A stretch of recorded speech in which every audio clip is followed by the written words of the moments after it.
Oh, hello there. Happy Sunday. This is Pastor Tom. Well, the church is sold. It's gone to another owner.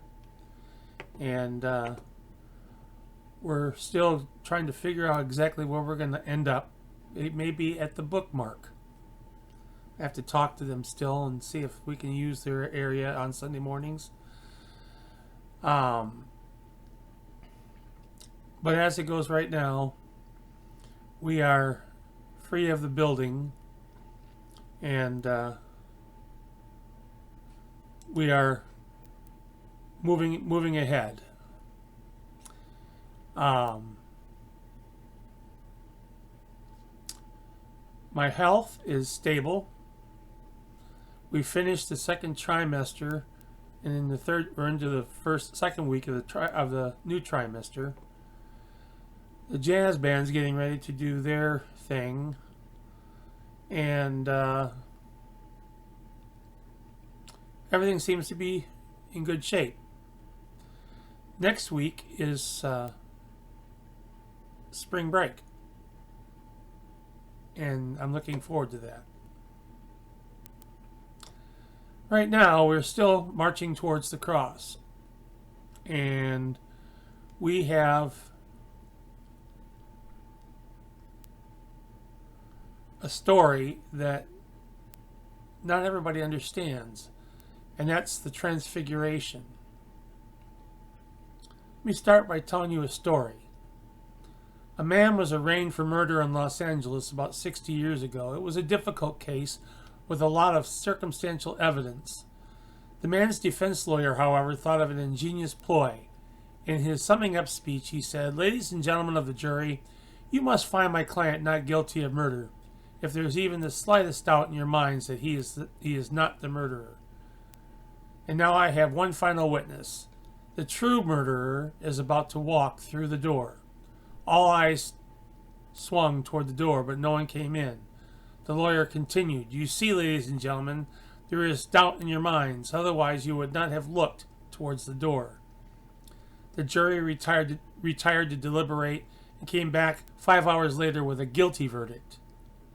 The lawyer was beside himself, and before the judge could pass sentence, he sprang up and said, "But I proved that you had a doubt about my client's guilt. How can you possibly find him guilty?" An old wrinkled man in the jury stood up and said, "As everyone looked towards the door, I watched your client.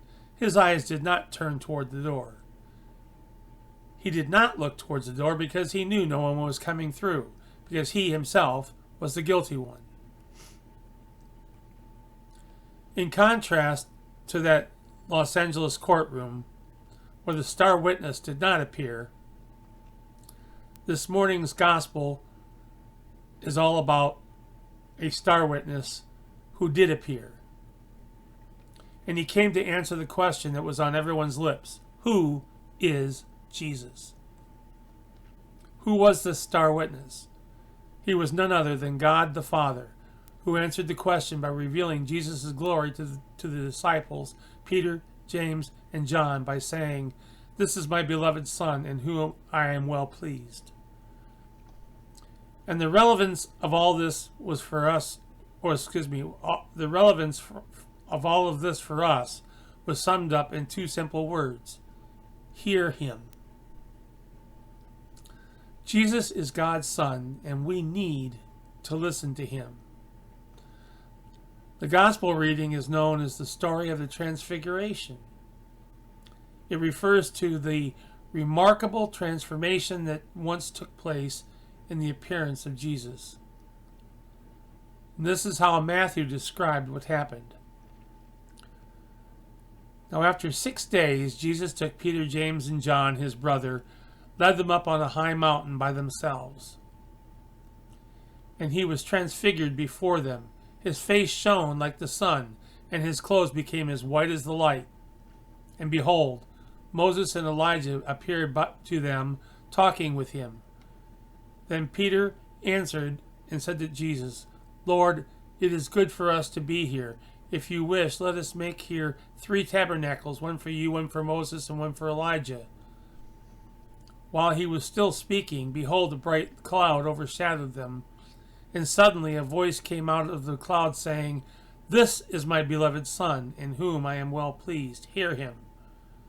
And when the disciples heard it, they fell on their faces and were greatly afraid.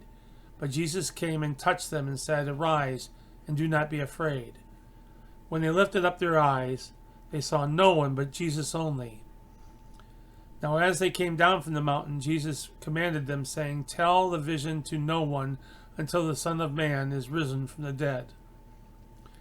And his disciples asked him, saying, "Why then do the scribes say that Elijah must come first?" Jesus answered and said to them, "Indeed, Elijah is coming first, and will restore all things. But I say to you that Elijah has come already, and they did not know him, but did to him whatever they wished. Likewise, the Son of Man is also about to suffer at their hands." Then the disciples understood that he spoke to them of John the Baptist. When I looked at the passage, my first reaction was, why did this event take place? I think a key to the answer can be found in the context of the story. In the previous chapter, in Matthew 16, we read that people had been asking the question, "Who is Jesus?" For example, Jesus asked the disciples, "Who do men say that I, the Son of Man, am?"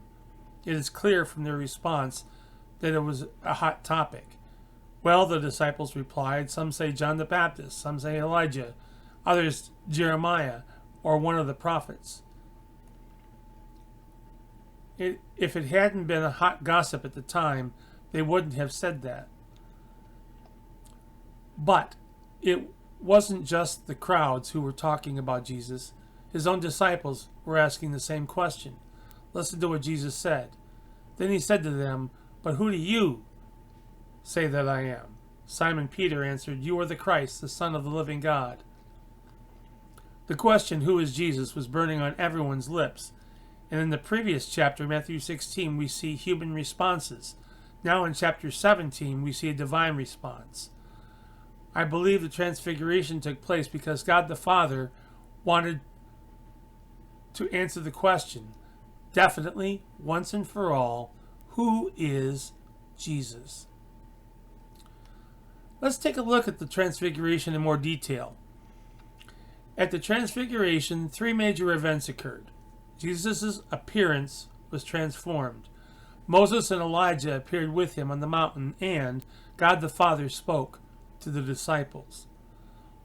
And all of these were part of the Father's response to the question, "Who is Jesus?" Let us look at this first significant event, the actual transfiguration. Jesus led Peter, James, and John up a high mountain, probably Mount Hermon, near Caesarea Philippi. There he was transfigured before them. His face shone like the sun, and his clothes became as white as the light. Part of the Father's response to the question, "Who is Jesus?" was to reveal Jesus in his full glory. Jesus' face shone like the sun, and his clothes became dazzling white. You may recall a similar incident that occurred in the Old Testament. Moses came down the mountain after having been in the presence of God, and his face shone so much, reflecting the glory of God, that he had to wear a veil. Let me read you that passage from Exodus 34. When Moses came down the mountain from Mount Sinai with the 2 tablets of the testimony, holding the 10 commandments in his hands, he was not aware that his face was radiant because he had spoken with the Lord. When Aaron and the Israelites saw Moses and that his face was radiant, they were afraid to come near him. But Moses called to them, and so Aaron and all the leaders of the community came to him and spoke to them. When Moses finished speaking to them, he put a veil over his face. In the same way as the glory of God was reflected in Moses, so God the Father revealed to Peter, James, and John Jesus in his glory. God the Father gave the disciples clear visual evidence of who Jesus is. The second significant event that happened at the Transfiguration was Moses and Elijah appear with Jesus. Verse 3 said, "Suddenly Moses and Elijah appeared and began talking with Jesus." Moses and Elijah represent the law and the prophets, our Old Testament, and I find it noteworthy that after God the Father had spoken, Moses and Elijah disappeared and Jesus alone remained. And one Bible commentator put it this way: the law and the prophets have served their turn and pass away. He who is the fulfillment of both alone remains. Who is Jesus? Another aspect of God the Father's answer is that Jesus is the one who will replace the old covenant. A new era is on the horizon. The old covenant, represented by Moses and Elijah, is going to pass away, and the new covenant is going to come through the death and resurrection of Jesus. This new covenant is a relationship with Jesus. In a city church, they were discussing the difficulty of getting people in town to come to church. One of the laymen spoke up and said, "How can I answer people when they say, I live a good life. In fact, I'm as good as those who go to church. I don't need to come to church." I think the answer must lie in the fact that Christianity does not solely equate with being good, but rather Christianity lies in our relationship with Jesus. We come to church to worship God. The third significant event that happened at the Transfiguration was that God the Father told the disciples who Jesus is. Verse 5 said, "While he was still speaking, behold, a bright cloud overshadowed them, and suddenly a voice came out of the cloud saying, 'This is my beloved Son, in whom I am well pleased. Hear him.' The disciples were terrified and fell face down on the ground. Jesus came over to them and touched them and said, 'Get up.' And then he said, 'Don't be afraid.' And when they looked, they only saw Jesus with them." It's interesting that when God the Father spoke, he simply said, "This is my beloved Son, in whom I am well pleased. Hear him." Who is Jesus? God the Father tells us that Jesus is his Son. Jesus is revealed here as God the Son. And what is the relevance to us today? God the Father's final 3 words were, "Listen to Jesus." And when God the Father had finished speaking, Elijah and Moses were gone. Only Jesus remained. This speaks to me of the predominance of Jesus. It's interesting that God the Father did not say, "Listen to Jesus and Moses and Elijah." He simply said, "Listen to Jesus." Jesus made some outstanding claims. For example, he said, "I am the way, the truth, and the life. No one comes to the Father except by me." There is no other way to God than through Jesus. We don't have rules and regulations that we have to keep in order to get to heaven. It is not a matter of being good. Rather, it is a matter of coming through Christ. The question that I would like to leave you with this morning is this: who do you think Jesus is? If you believe what God the Father said, then the challenge is this: are we prepared to listen to what Jesus has to say in our lives? Pray with me, please. Father, thank you for your word today. Help us listen to Jesus. Father, give us your grace this week as we go out into the world. May we share your love to everyone that we meet, and we'll thank you in Jesus' name. Amen. Well, we'll see you again soon, and until then, God bless you, and we'll be praying for you as you be praying for us. Thank you so much. Bye-bye.